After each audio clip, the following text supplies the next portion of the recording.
Hello everyone, today we're going to be going over the January 2020 Algebra 1 Regents exam. We're going to be going over questions 1 through 24, which is the entire multiple choice section of the test. Starting with number 1, which asks if f of x is equal to 2 times 3x plus 1, what is the value of f of 2? All this problem is asking us is what is the value of f, or what is our y value when x is equal to 2, right? All you have to do is just plug 2 in. So let's do it. We have 2, right? 2 times 3 to the power of x, we plug in 2. Add 1, we have 2 times 9 plus 1, we have 18 plus 1. We're left with our answer of 2, 19. Number 2 says a high school sponsored a badminton tournament. After each round, one half of the players were eliminated. If there are 64 players at the start of the tournament, which equation models the number of players left after 3 rounds? Based on the wording of this problem, we know that it's an exponential function, because each round half of is being preserved, so there's no slope. It's going to go exponentially. It's going to go 64, 32, 16, 4, so on and so forth, right? So whenever you have problems worded like one half of the players were eliminated after each round, you lose 50% each year, something like that, where you're given a percent or a fraction, right? Think exponential function, and also think of the equation a or y is equal to p 1 plus minus r to the power of t. So p is your initial value, r is your rate, and t is time, right? And it's asking us to write pretty much write our own equation, right? So y, which is the number of players remaining, is going to equal to 64, which is our p or our initial, times 1, right? And it's saying one half of the players were eliminated, right? Our rate is negative 50%, or negative 1/2, 0.5, right? So 1 minus 0.5 to the power of 3, because it's over the span of 3 rounds, our time has to be 3, right? So keeping this in mind, our answer is 1 because it matches that. Number 3 asks, given 7x plus 2 is greater than or equal to 58, which number is not in the solution set? All you have to do for this one is just plug in all these values, and whichever value gives you a number that isn't greater than 58, greater than or equal to 58, that's going to be your answer.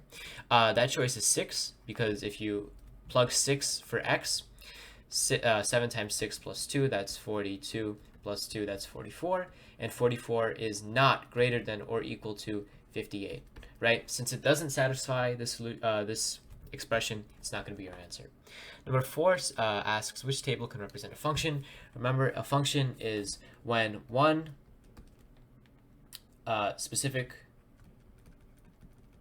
x value has only one y value or output. So knowing this, we can eliminate number 1 straight off the bat because it fails to attain to our definition, right? Here you have an x value of 2 equaling to 2, and here we also have that same value of 2 equaling to 6, right? One specific x value has only one specific y output. That's not true here because we have x equals 2, and that gives us 2 and it gives us 6, right? It gives us 2 y values, not 1, right? So knowing that, boom, here we have 2, here we have 2, and they give us 2 separate y values, we can eliminate number 3. And if we look at choice number 4, we could also eliminate it because when x is 3, it gives us a y value of 2 and also a y value of 6, right? So this one x value has more than one y output, right? That leaves us with 2 because each one of these x values has one unique y output, right? Now you could be saying, oh, well, when x is 1, it's equal to 2, and when 4, it's also equal to 2. That is perfectly fine because it counts 1 having a value of 2 and 4 having a value of 2. That's still one specific x value having only one specific output. Moving on to number 5, it asks which value of x makes x minus 3 over 4 plus 2 over 3 is equal to 17 over 2 true? All we have to do is just solve for x. So x minus 3 divided by 4 plus 2 over 3 is equal to 17 over 12. First thing I would do is I would make everything on over 12 common denominator. That's the only way you can combine like terms in the scenario. So right here, I'm going to be multiplying by 4/4. Sorry, by 3/3 to get 12. Here, I'm going to be multiplying by 4/4 to get 12. I'm going to be left with 3x minus 9, because if I multiply this by 3, right, over 12, because if I multiply this by 3, I get 12, plus, was 4 times 2, that's 8, was 4 times 3, that's 12. So 3x minus 9 over 12 plus 8 over 12 is equal to 17 over 12. A quick algebra trick is whenever you have an equation and the left side of the equation and the right side of the equation are divided by the same denominator or over the same thing, you can just forget it exists, just erase it and then solve from there. That's just a cool trick to save you some time, right? So even though everything is over 12, we can just rewrite it as that, right? Next, we can subtract 8 from both sides. We have 3x minus 9 is equal to 17 minus 8. 17 minus 8 is 9. If we add 9 on both sides, we get 3x is equal to 18. Divided by 3, we get x is equal to 6, right? So remember that cool trick with the denominator. All you have to do here, combine like terms, solve for x. Moving on to number 6, it asks which expression is equal to 18x squared minus 50. Let me just erase this and give us some space. All this is asking us is how to factor this, what this factors into. If you don't feel like factoring, perfectly fine. You can just say, you can just plug 2 in for x, plug it in for all of these, and see which one gives you the same value as this. Perfectly good solution. If you don't want to do that, if you like factoring like I do, here's how you factor it. 18x squared minus 50. First thing you're going to do is you're going to look for a greatest common factor between 18 and 50. In this scenario, the GCF, greatest common factor, is 2. And I'm going to divide both these. I'm going to factor 2 out. In other words, I'm going to divide both of these terms by 2, or by the biggest number that goes into them. So here I have 2 times 9x squared minus 25. Here, you should remember an exponent rule. A squared minus b squared is the same thing as saying a plus b times a minus b, right? Here we have two perfect squares being subtracted from one another, 9 and 25, so we could just rewrite it as that. In other words, it can be rewritten as 3x plus 5, 3x minus 5, right? We take the square root of both sides, we plug it into this format, that's it. Answer is choice number 3. Number 7 says that the functions f of x is equal to 2x minus 6x plus 9 and g of x is equal to f of x plus k are graphed below. Which value of k would result in the graph of g of x, right? So here we have g of x, right? And that's the thing that we're adding. That is the thing that we're adding k to, right? And here's f of x regularly, right? So obviously, this is being shifted downwards, right? So k of x has to be negative because we're going down. Remember, whatever you add to the end, because it's outside of f of x, it's just going to affect the height of it. So it's either going to add height, or it's going to subtract height. In this case, it subtracted height. How much height did it subtract? Well, it goes 1 down, 2 down. Went 2 down, so we can subtract 2. K is equal to negative 2 because it subtracted 2. That's all. Number 8 says that shaded boxes in the figure below represent a sequence. If figure 1 represents the first term and this pattern continues, how many shaded boxes will be in figure 35? Right? So let's just count the shaded boxes. Here we have 1, 2, 3, 4, 5, 6, 7, 8, 9, 10, 11, 12. First one we have 12. Here we have 1, 2, 3, 4, 5, 6, 7, 8, 9, 10, 11, 12, 13, 14, 15, 16. Here we have 16. So I'm just going to assume, since it's a pattern, we're adding 4 by each term.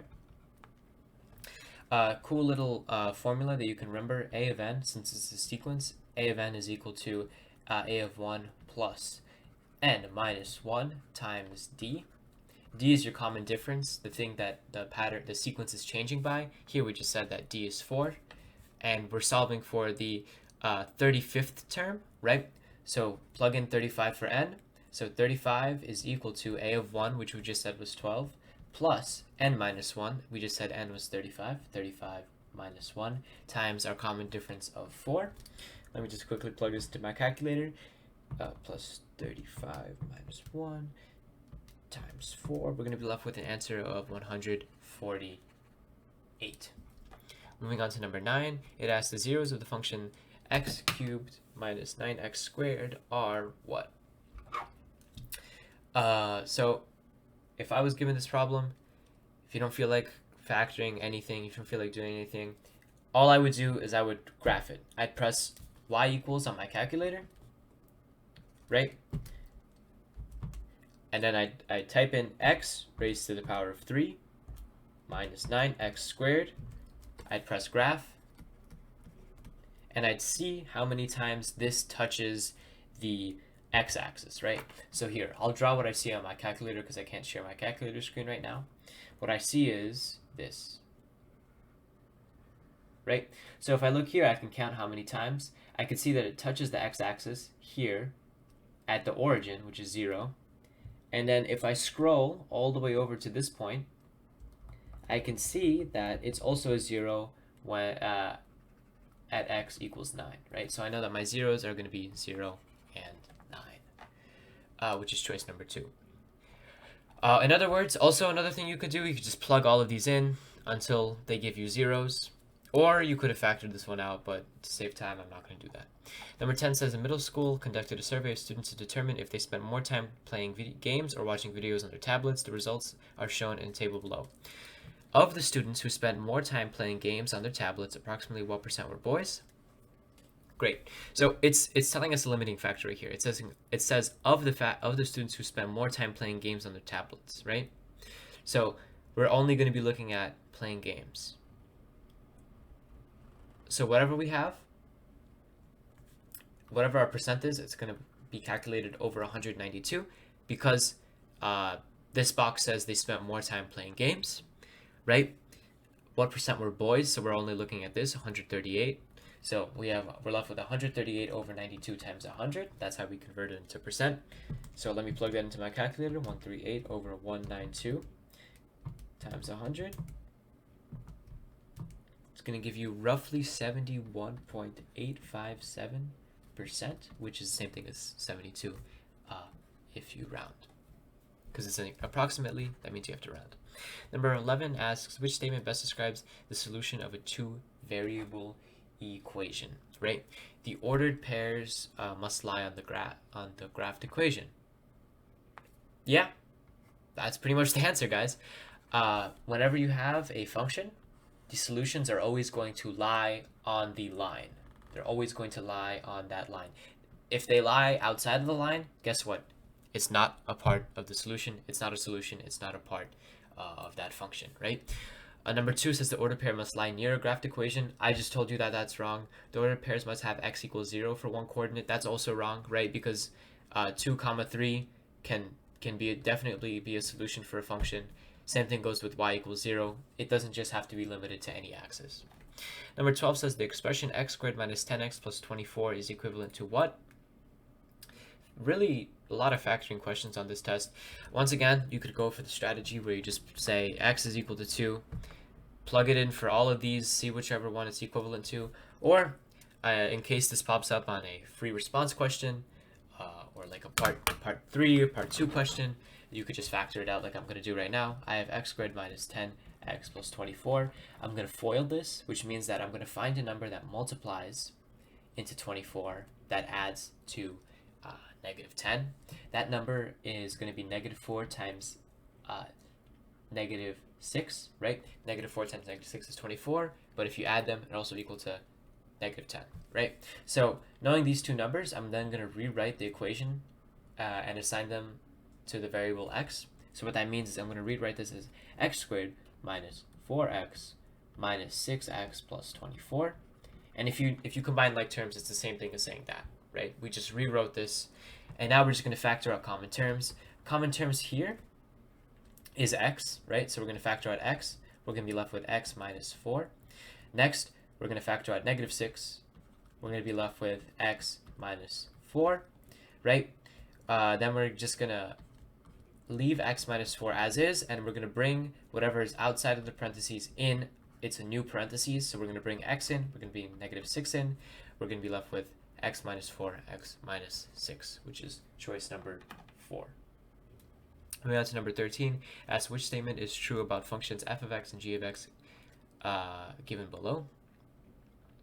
So here we're saying the minimum value of g of x is greater than the maximum value of f of x.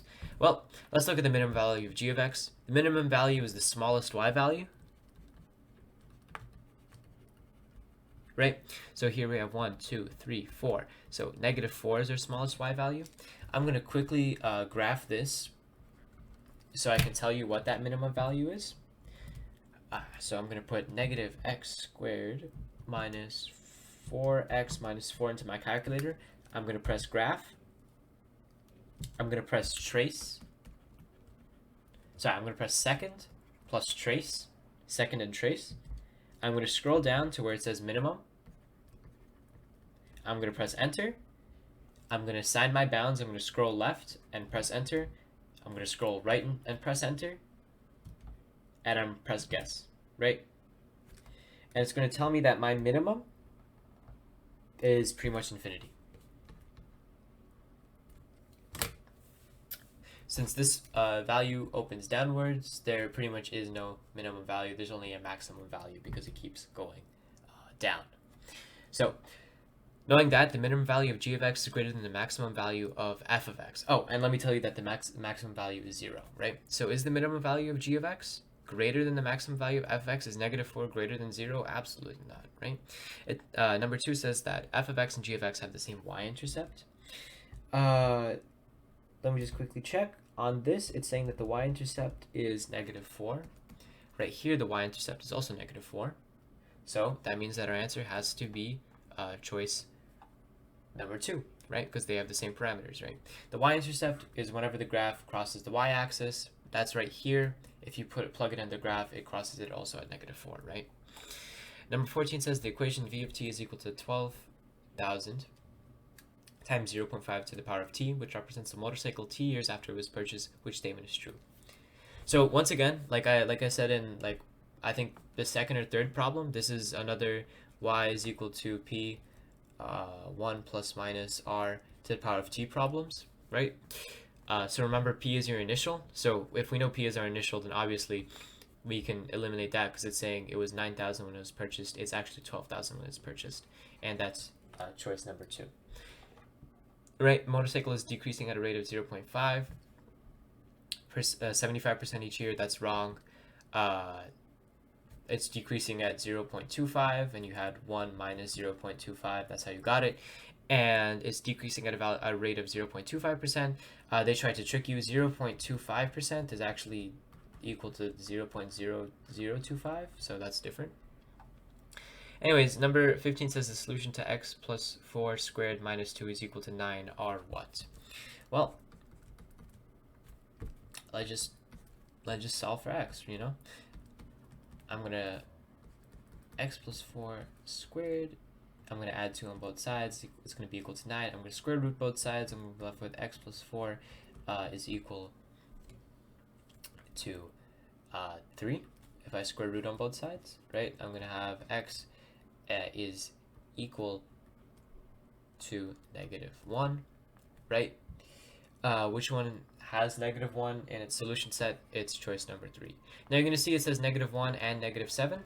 That's because whenever you square root something, well, pretty much that's because whenever you square something, you kind of get rid of the minus sign. So let's say 4 is 2 squared, but it's also -2 squared, right?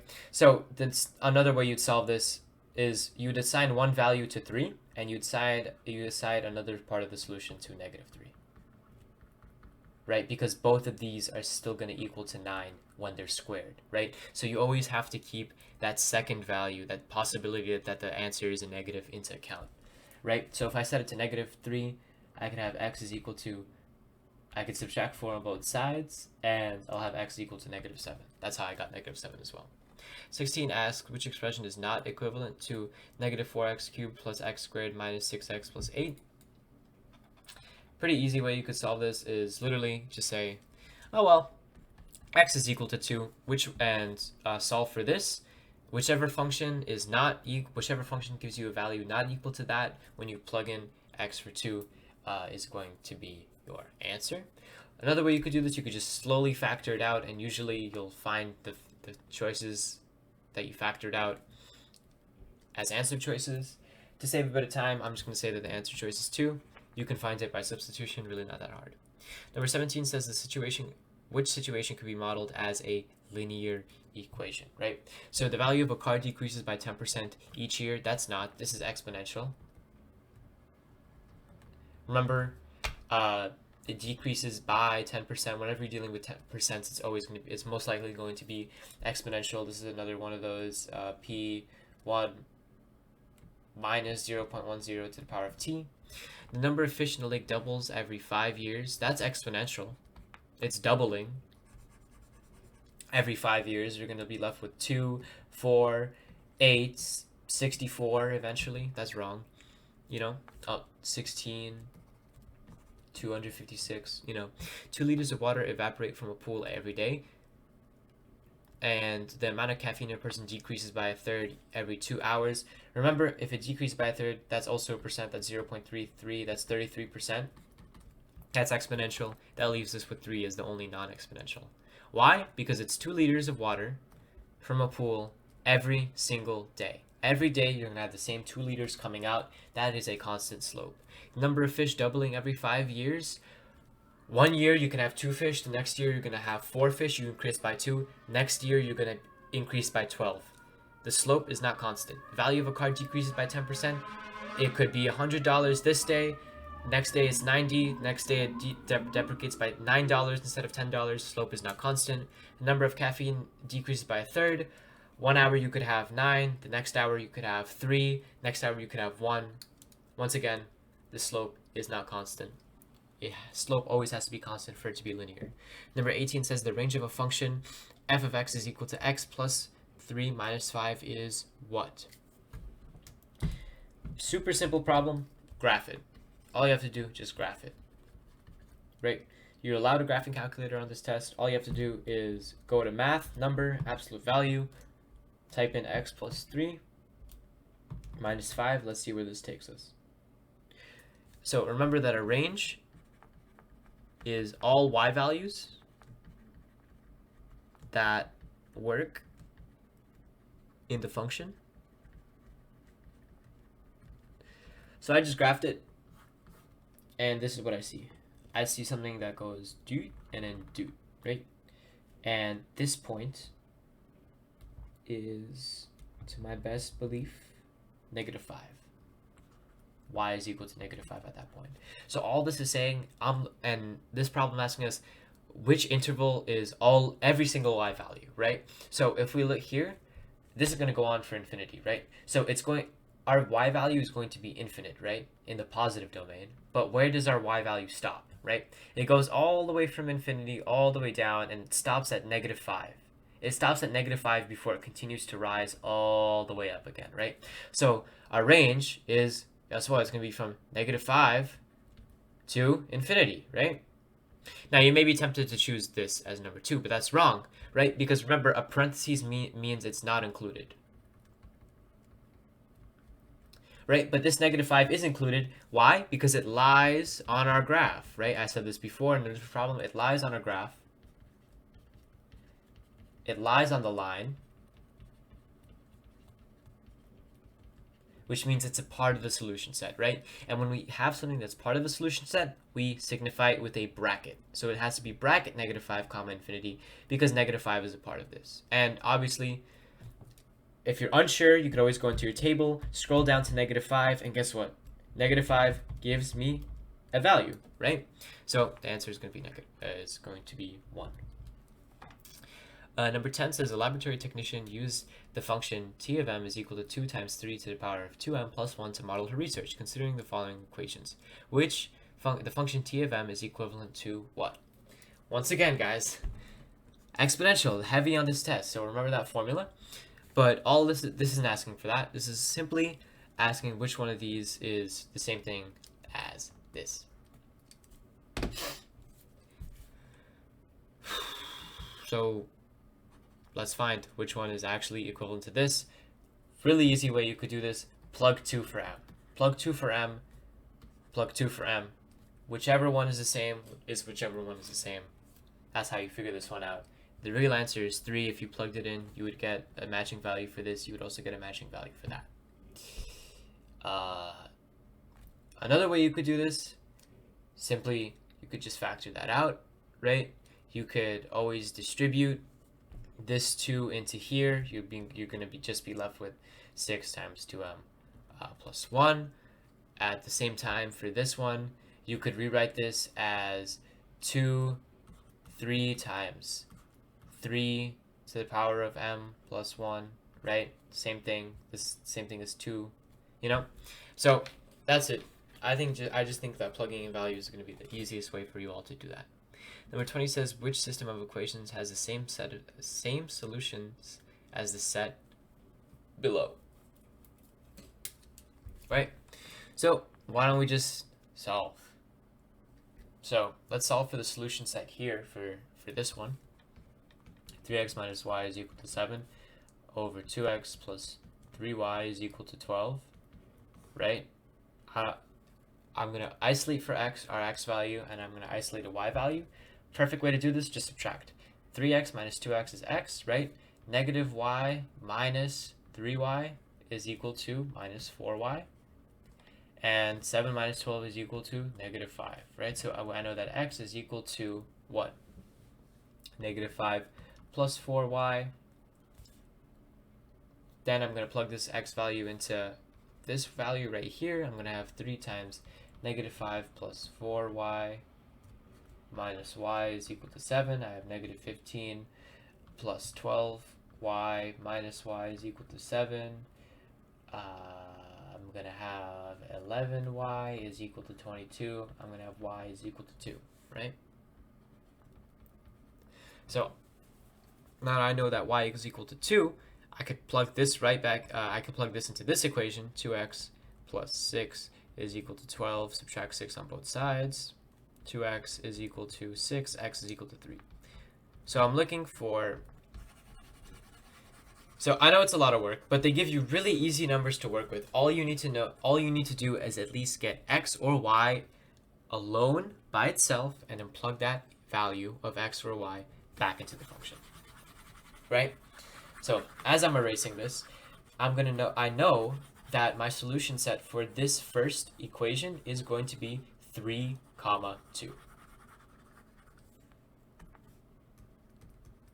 Right? And I know all of you are worrying, oh no, am I going to have to do this for each of the 4 problems? You're not, because now that you know the solution set to this problem, you can just plug x as 3 and y as 2 for each and every single one of these. And you can just do simple math to figure out which one is true, right? To save you all some time, I went ahead and I did it. Number 2 is the only function that makes sense, that is true, when x is equal to 3 and y is equal to 2. Number 21 asks a population of Parmesia? I don't know. P can be modeled using an exponential function. Guys, another exponential function. P of t is equal to 3 times 2 to the power of t, where t is the number of days since the population was first observed. Which domain is most appropriate to determine the population over the course of the first 2 weeks? So remember, determine the population of the first 2 weeks. Domain, if you didn't know, is all x values. And usually in clinical trials, and usually just in math in general, time is the x-axis. Time is always on the x-axis, right? So if we want to look at it over the course of the first 2 weeks only, we're going to be limited to t is less than or equal to 2, which is choice number 3. Actually, I see the trick that they try to play. T is the number of days. The first 2 weeks, it can't be this, right? Because there's 14 days in 2 weeks, and t is days. So obviously it has to be choice number 4. I almost fell for the trap. Remember days, right? And just a quick overview. T is greater than or equal to 0 can't be right because it's over the course of the first 2 weeks. You're limited by 2 weeks. This is going to go on for infinity till the end of time. Same thing for this one, right? This is limiting it at 2 days. It's not asking for that, right? And this one, I almost fell for it. It's giving you the right interval from week 0 to week 2, right? But remember that t is in days, and this is really saying from 0 to 2 days, right? This is the only one that's in weeks. It's the only one that gives you that limits it at 14 days or 2 weeks. Moving on to number 22. It says, given the following data set, which representations are correct for this data set? Pretty simple question. Whichever one models it is probably right. Here, let's just see, we have 1, 2, 3, 4. We have 4 70s, that's correct. We have 165, that's correct. 3 80s, that's correct. 185, 2 90s, 95. All right, so number 1 should be correct.